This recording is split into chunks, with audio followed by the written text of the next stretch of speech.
আমরা আজকে এখানে সবাই মিলিত হয়েছি যে আমাদের পরম পূজনীয় এবং ভারতবর্ষের বরেণ্য স্বাধীনতা সংগ্রামী পাওনা ব্রজবাসী আজকে ওনার খংজম নদীর তীরে যে ব্রিটিশ সাম্রাজ্যের বিরুদ্ধে যে আন্দোলন করেছিলেন এবং যুদ্ধ ঘোষণা করেছিলেন, সেই যুদ্ধে উনি আজ শহীদ হয়েছিলেন।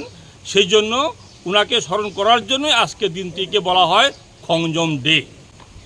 এবং উনি আমাদের ইংরেজদের সাথে প্রায় ৭১ দিন যুদ্ধ করার পর উনাকে আমাদের ব্রিটিশ সাম্রাজ্যবাদ তাদের সাথে অস্ত্রতে আমাদের যে মণিপুরের তখন মণিপুর রাজার যে অস্ত্র আসলো তাদের সাথে উনি আর যুদ্ধে করতে উনি পরাজয় বরণ করতে বাধ্য হয় এবং আজকের দিনটিতে খংজম নদীর তীরে উনি শহীদ হয়েছিলেন।